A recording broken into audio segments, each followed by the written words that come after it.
In this video, we're going to talk about bad player types, and there's 4 different types of basic bad players that we're going to talk about in this lecture. There is the tight passive opponent, which we typically call a weak tight opponent, and they fit within this quadrant here in our player type matrix. There are 2 different types of loose passive opponents. There is a fit or fold loose passive opponent, and there is a calling station loose passive opponent. And of course, they both fit within this quadrant of the matrix. And then lastly, there is the maniac, which we typically call a bad aggressive opponent. And they're typically going to be a loose aggressive opponent. So let's go ahead and let's get into each one. So the first one we're going to talk about is the tight passive or the weak tight opponent. So a tight passive opponent, they're similar to nits, because just like a nit, they're also very risk adverse, and they play a fairly tight range of hands pre-flop and post-flop. However, in addition to being tight, while a nit at some times is somewhat passive and at other times is aggressive, tight passive opponents, just like their name implies, they are very passive. They're on the very passive side of the game in regards to their style of play. And people often call them weak tight because they play in a very weak manner, and they also play it very tight. And this makes them very easy to exploit because they're so passive and they play so weakly that they'll literally just give up to a lot of aggression, because when they're not going to make a hand, they're not really interested in the hand. So you can just push them around and make them fold a lot of their hands and win the pot simply by bluffing against them. Now, in regards to being tight passive, well, because they're weak tight, well, rather than bet and raise themselves, they don't do this. They typically aren't going to be betting and raising themselves. Typically, they prefer to check and call, and even sometimes with close to the nuts. And when I say the nuts, I'm talking about the best possible hand. And you'll see this not only in the micro stakes, but you'll also see this in the live low stakes. It's fairly common to see a tight passive type of opponent. They play what I typically call is a scared monsters under the bed poker, assuming that the worst potentially can happen. And so these type of opponents, rather than be aggressive, like I said earlier, rather than betting and raising, they're going to take a very passive line, both pre-flop and post-flop. And so pre-flop, it's not uncommon to see them open limp a majority or if not all their range, including even up to pocket aces and pocket kings. So if you see this type of opponent playing that style, be very wary when they do get aggressive. If you're playing against a tight passive, weak tight opponent, when they're aggressive, watch out, because they either have the nuts or close to the nuts. So let's take a look at some of the different HUD stats which we might see for them. And what you're going to see is that they're going to play a very tight range, and they're going to fold to a lot of C bets and 3 bets. So of course their VPIP and PFR are both very tight. And of course I have anywhere from 0 to 15. It really shouldn't be 0. It should be 1% up to 15, because what's the point of somebody sitting down at a poker table and not playing any hands? But you may see this for the first couple of orbits, that they're just folding everything except for when they're in the blinds. So they're going to have a tight VPIP and PFR. In regards to C betting, it's going to be very small. Like I said, they don't like to bet and raise. They would rather check and call. So this is going to be very small as well. And then they're also going to fold to a lot of C bets. It's going to be very high, and that's what makes them exploitable. So because they're not going to make a hand or a very good draw that often, they're going to be doing a lot of folding when they do play pre-flop. So when we get to the flop, they're going to fold to a lot of C bets. And then of course, because they are weak tight, when they're faced with a 3 bet, they're going to fold a lot. And in regards to the 3 bet percentage itself, it's going to be very small. So if a player like this is 3 betting, you should probably assume they have the nuts or close to the nuts pre-flop. And when I say the nuts, I'm talking about queens, kings, aces, and ace king suited.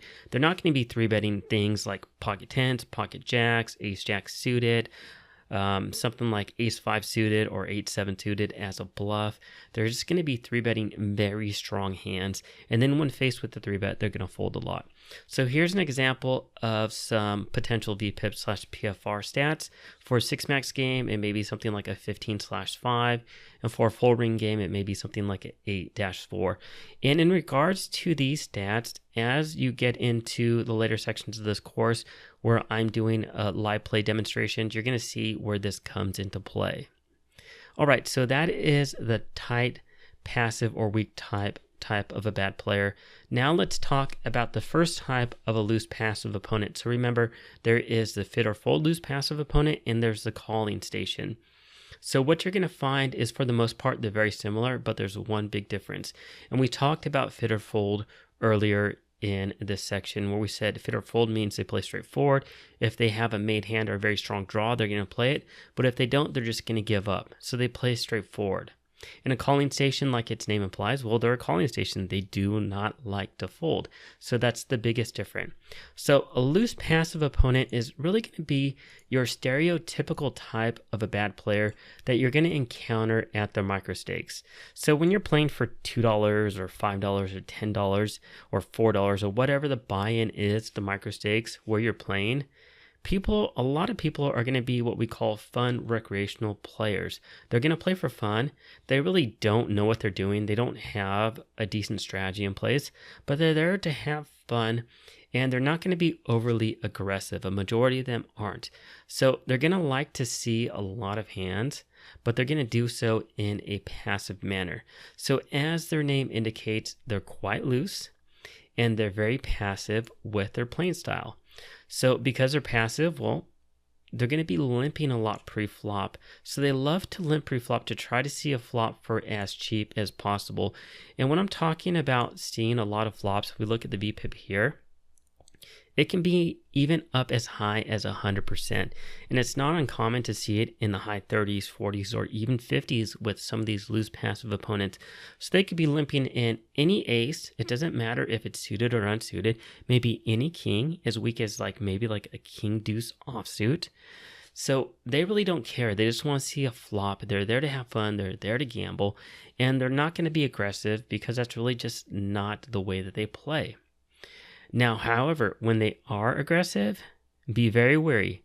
Just like our previous type of opponent, the weak type opponent, is that a loose passive opponent, just like a weak tight opponent, if they are aggressive, just like a nit, watch out because they probably have a strong hand or very strong draw. So, like I said, this type of opponent is fit or fold, so they play straightforward and they're rarely going to bluff.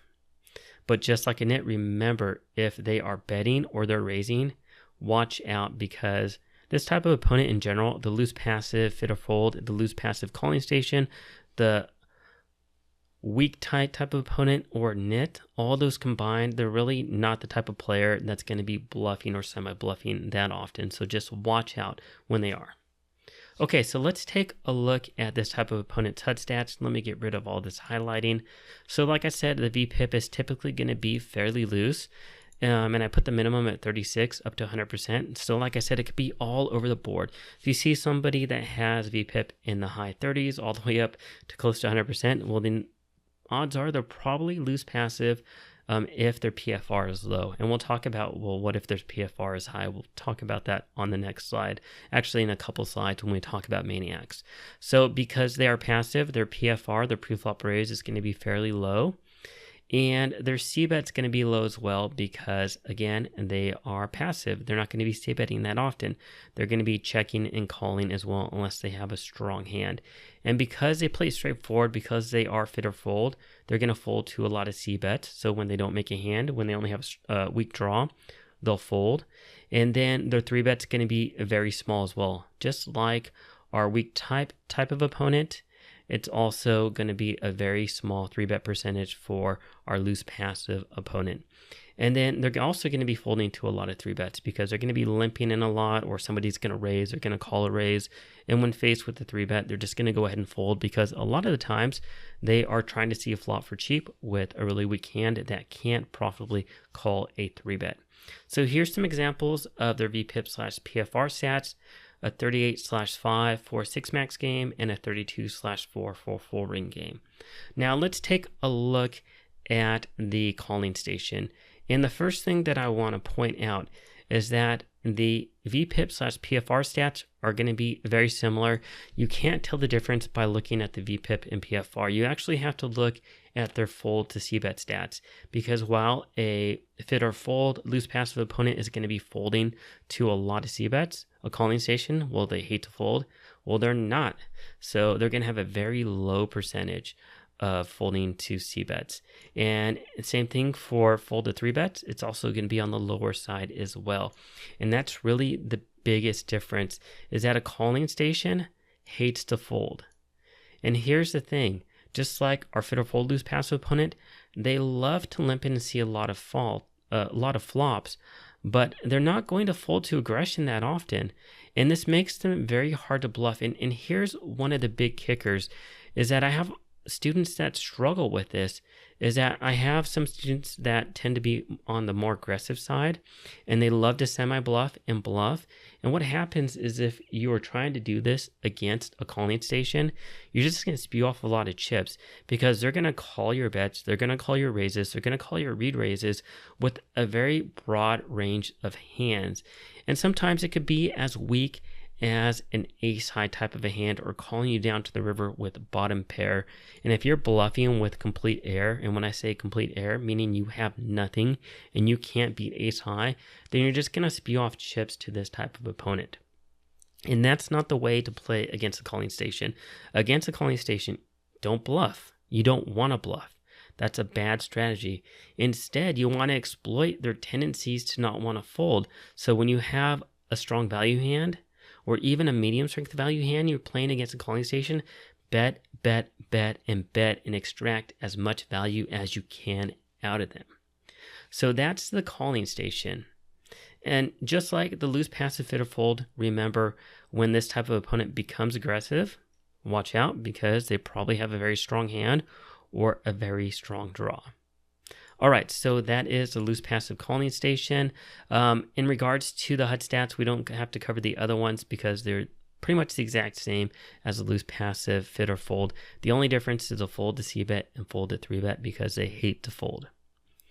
All right, so the last type of opponent that we need to talk about is the maniac, or sometimes people will call them a bad aggressive opponent. So this is the bad type of a player that is trying to be like a lag, but they don't have the skill set to do so. So let's take a look at some of the details of a bad aggressive opponent. So like I said, this is a bad player version of a lag. And here's the difference. Because a lag has controlled aggression, they know what to do, and they know when to put pressure on their opponents. Well, a bad aggressive maniac, they have what I like to call is uncontrolled aggression, because they're very aggressive, but they typically are doing it for no rhyme or reason. They simply love to gamble. And they love to gamble by betting and raising relentlessly with really no sound strategy in mind whatsoever. They could be value betting, they could be bluffing, they could be semi-bluffing, they could have a huge stack, they could have a small stack, they could be buying in 5 or 6 different times, they could be stacking you by getting lucky. In the end, they're just there to have fun and gamble. And here's the thing, and let me get rid of this highlighting, is that when you have a bad aggressive opponent at the table, they're either going to have a huge stack because they continue to get lucky, or they'll be down multiple different buy-ins and just spewing off chips and quickly bust out of the table. They are probably one of the most tilting type of players to play against if you can't seem to win against them. But if you are winning against them, you have the biggest grin on your face, because it's the easiest chips you'll ever get at a poker table. So you'll often see yourself, if you're playing against a bad aggressive opponent, you'll often see huge swings, not in their chip stack only, but also in the good players that are playing against them. And it could be going up and down on either side, depending upon how well you're running or how well they're running, and how lucky or unlucky one of you are at that point in time. But here's the thing, is that when you're playing against them, you really never know if they're bluffing or value betting, because they could be doing one or the other. So just understand that when you're playing against them, you're going to have huge swings. Variance is going to play a huge role. And if you don't have the mental fortitude to play against a maniac, and to deal with these ups and downs, potentially 5 to 10 buy-ins in a single session with a bad player, such as a Maniac, then get up and leave the table, because Maniacs tend to often put players on tilt when they make these crazy moves. Let's say, for example, you raise on the flop, they re-raise all in, you call, you have an overpair, and let's say they have a gut shot straight draw, or maybe they have a runner flush draw, and they end up making it, but you're a huge favorite when you get the money in.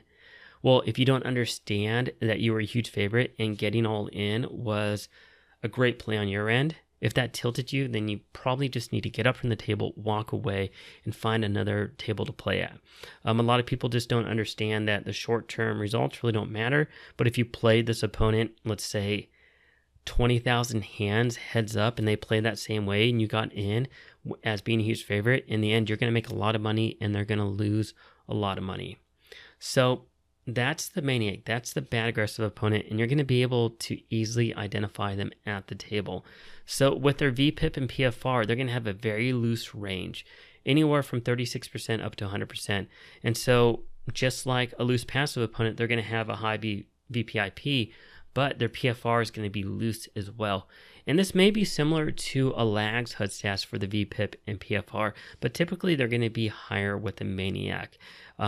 So if you just sit down at a table and you're not really paying attention, and let's say that you have Poker Tracker 4 running, and it starts building HUD stats, and then you start looking at the table, you may say, okay, well, this player's a Lag, when they potentially could be a Maniac, or vice versa. You really just have to pay attention to specifically what they're doing at the table to understand if they're a good player that has controlled aggression, or if they're a bad player that has uncontrolled aggression. So they're going to have a very high C-bet percentage, of course. They're going to have a very high 3-bet percentage, of course. And in regards to folding to C-bets and folding the 3-bets, it's going to be on the low side, because they want to be aggressive. They want to fight back, just like a Lag. But again, they're going to do it without any sort of sound strategy or rhyme or reason.